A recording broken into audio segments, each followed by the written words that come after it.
안녕하세요. 마리아입니다. 오늘은 프랑스 초기 정착 Q&A 1편 핸드폰 개통과 계좌 개설법에 대해서 한번 이야기를 해보도록 할게요. 이제 한국에서 미리 프랑스에서 할 집을 계약을 해서 오시면 프랑스에 오시자마자 저스티피카티브 도미실이라 불리는 거주 증명서를 받으실 수 있으실 거예요. 이런 경우에는 어떤 은행이건 계좌 개설이 가능할 거고요. 어떤 통신사건 핸드폰 개통이 가능할 거예요. 그런데 만약에 한국에서 집을 미리 못 구하고 이제 프랑스에 오신 경우, 예를 들면 뭐 임시숙소라든가 한인민박, 에어비앤비 이런 곳에 임시숙소를 정해놓고 오신 경우에는 이렇게 저스티피케티브 도미실을 받으실 수가 없습니다. 이런 경우에는 특정 통신사, 특정 은행에서 핸드폰을 개통하거나 계좌를 여는 일에 대해서 거절을 받으실 수가 있으세요. 그래서 오늘은 한번 이 저스티피케티브 도미실이 없어도 핸드폰을 개통하고 계좌를 여는 법에 대해서 이야기를 해보도록 하겠습니다. 일단 저스티피케이티브 도미실이 없으신 분들이 핸드폰을 개통하려면 이용 가능한 통신사는 두 개가 있어요.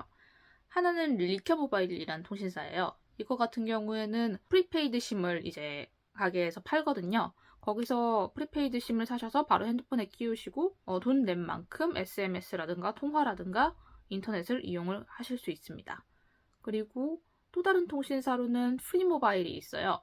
이제 프리모바일 같은 경우에는 저스티피케이티브 도미실이 없어도 개통이 가능하거든요. 이렇게 프리모바일 매장에 가시면 이렇게 기계가 있는데 거기서 이 영상처럼 그냥 개인정보 적으시고 카드로 이제 결제를 하시고 심카드를 이제 핸드폰에 끼시면 Ma carte SIM, c'est là en bas, ça clignote, et ma carte SIM est là, donc en moins de 3 minutes, j'ai obtenu mon abonnement free mobile. Alors un abonnement mobile, 오랑주라든가 부이그 같은 다른 통신사가 이제 인터넷 퀄리티라든가 그런 게 좀 더 높다라고 얘기 들었는데 저는 그냥 귀찮아서 계속 프리모바일을 쓰고 있어요.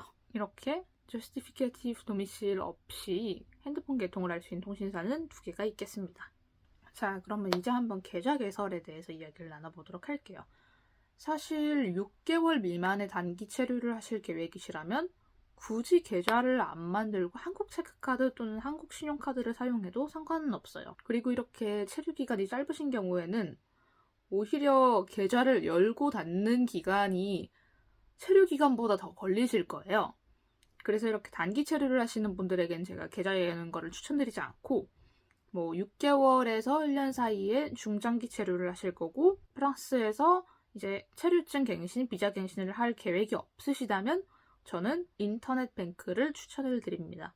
인터넷 뱅크 중에서 저스티피케이티브 도미실이 없이도 그리고 워홀 비자만으로도 계좌 개설이 가능한 인터넷 뱅크는 엔방시스라든가 레볼루트 같은 인터넷 뱅킹 회사가 있고요. 일단 거주 증명이 없이도 계좌 개설이 가능하고 은행 어플을 영어로 설정을 해놓으시면 영어로 이제 계좌 개설 진행이 가능하시고 계좌 유지 비용이 안 든다는 것도 굉장히 큰 장점이에요. 그리고 이런 인터넷 뱅크 같은 경우에는 카드 발급 비용도 무료입니다. 그런데 만약에 나는 1년 이상 단연 장기 체류를 하고 싶다라고 하시는 분들은 일반 은행에서 계좌를 여시는 걸 추천을 드려요. 일반 은행이라 한다면 소시에테 제네랄, BNP 파리바, 라포스트 같은 여러 은행이 있는데 제가 왜 일반 은행을 추천을 드리냐면 일단 여기서 장기적으로 생활을 하려면 일반 은행에서만 발급 가능한 서류가 필요할 때가 있거든요. 그리고 사실 어플이 아무리 간편하다고 해도 그냥 길 가다가 문의할 게 있으면 바로 들어가서 물어보고 이게 훨씬 더 간편할 때가 훨씬 많더라고요. 그래서 이렇게 장기 체류를 하시는 분들께는 인터넷 뱅크보다는 일반 은행에서 계좌를 개설하는 것을 추천을 드립니다. 그럼 오늘 이렇게 사실 가장 많이 받은 질문 중에 두 가지인 프랑스에서 초기 장착할 때 핸드폰 개통하는 법 그리고 계좌 개설하는 법에 대해서 얘기를 해봤고요. 다음번에는 한번 프랑스에서 집을 구하는 법에 대해서 한번 얘기를 해보도록 하겠습니다. 그럼 다음 영상에서 만나요. 안녕.